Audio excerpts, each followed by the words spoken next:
నమస్తే, welcome to Aadya media. ఈ రోజు మనతో పాటు స్టూడియోలో ఉంది సీనియర్ జర్నలిస్ట్ శ్రీమంతి రామారావు గారు. నమస్కారం సార్. నమస్తే బాబు.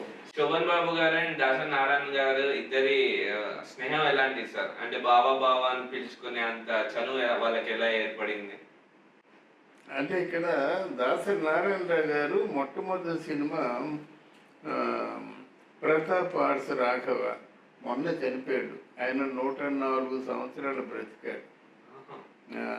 ప్రతాప్ ఆర్ట్స్ రాఘవ అని కొన్ని సినిమాలు శోభన్ బాబుతో తీశాడు అన్నమాట. డైరెక్టర్ సరే, ప్రొడ్యూసర్.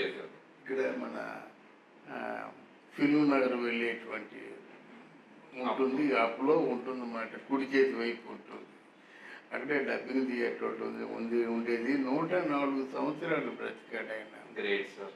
అయితే ఏమైంది, ఆ సినిమా అంతా దాసరి నారాయణరావు గారి సినిమా ఆయనకి ఎలా ఇచ్చారంటే ప్రతిరోజు దాసరి నారాయణరావు గారు వెళ్ళిపోయి ప్రతాప్ ఆర్ట్స్ రాఘవతో కథ చెప్పడం, ఆ కథ వినడం, మళ్ళీ రావయ్యా అని చెప్పడం, రెండో రోజు మళ్ళీ వెళ్ళి మళ్ళీ ఒక కథ చెప్పడం.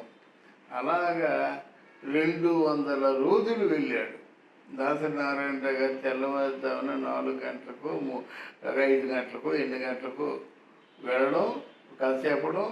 ఆయన వినేసి బాగాలేదు, నా నచ్చలేదు, మళ్ళీ రావయ్యా. 200 రోజులు అంటే 200 కథలు విన్నారా సార్? 200 కథలు విన్నారు ఆయన.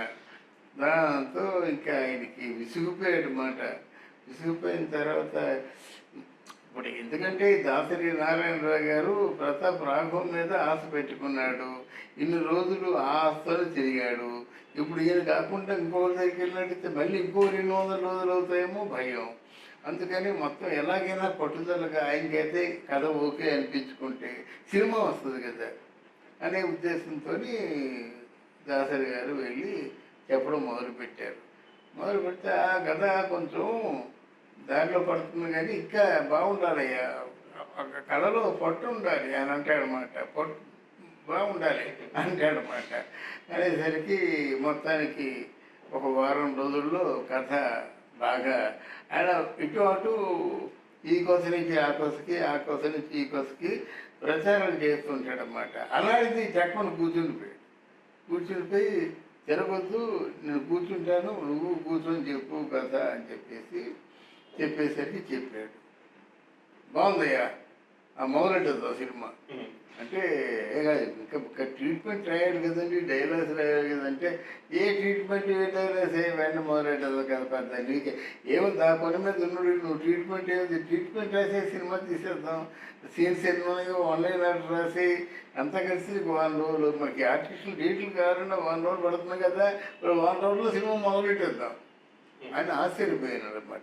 ఇంత తొందరగా అంటే ఇప్పుడు కథకే ఒక 200 రోజులు అయ్యాయి అంటే సినిమాకు ఇంకో 200 రోజులు అవుతాయి అనుకునే వ్యక్తికి 1 రోజుల్లో సినిమా మొదలెట్టేద్దామంటే కంగారు పుట్టిందన్నమాట.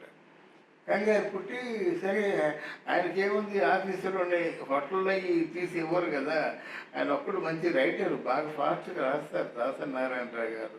మొత్తం ఆన్లైన్ ఆర్డరు, ఆ ట్రీట్మెంట్ ఒక రోజులు అయిపోయింది, ఇంకా 7 రోజులు మిగిలాయి అన్నమాట. ఫస్ట్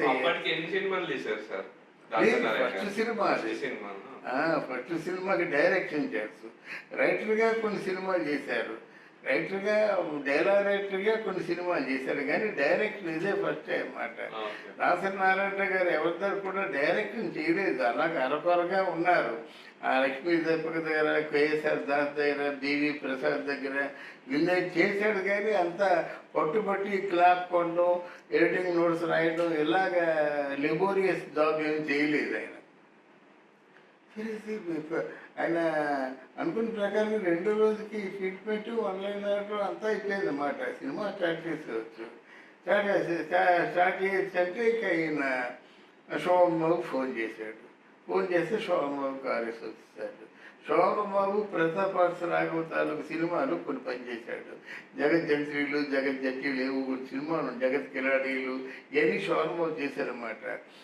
చెప్పు రాఘవ ఏంటి ఏమనుకుంటున్నామంటే, లేదు అర్జెంటుగా నా డేట్స్ కావాలి, సినిమా చేస్తానంటే ఓకే నీ డేట్స్ ఇప్పుడు కాదన్నా నేను, సరే అలాగే అనుకో అన్నాడు అన్నమాట. ఎవరు డైరెక్టర్ ఎవరు అన్నాడు అన్నమాట. అంటే డైరెక్టర్ ఎవరికి ఇప్పుడు తెలిసినట్టే జగత్ కిలాంటి అసిస్టెంట్ డైరెక్టర్గా పనిచేశాడు కదా దాసరి నారాయణరావు గారు.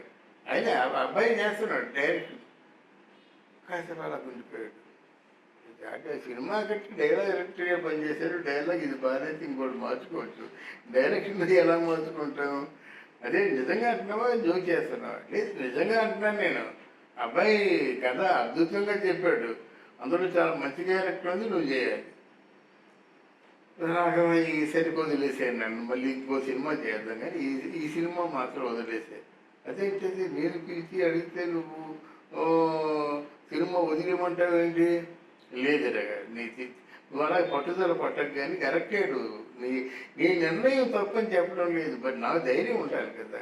కానీ ఈ సరికి నువ్వు వదిలేసే. నాకు ఆ అబ్బాయి చేతిలో ఆయన చేతిలో నా ఫేస్ ఎక్స్పెరిమెంట్ ఇచ్చి పెట్టదు కానీ వదిలేసే అనమాట. అప్పుడు ఆయన కోపం వచ్చింది. ఎవరికి? ప్రొడ్యూసర్ గారికి.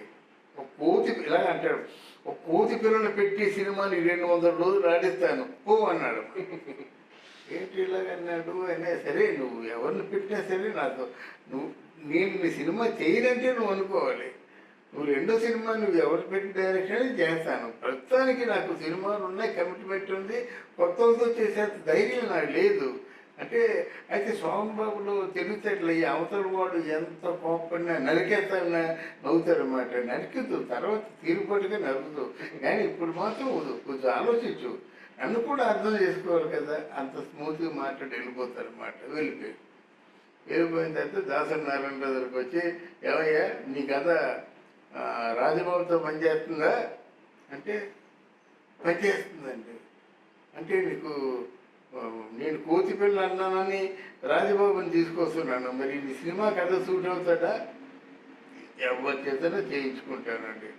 అయితే రాజబాబు మీదేమో సీన్స్ అడుకో అని చెప్పేసి ఎస్వి రంగారావు దగ్గరికి వెళ్ళి, తాత మనవడు ఫస్ట్ మాట.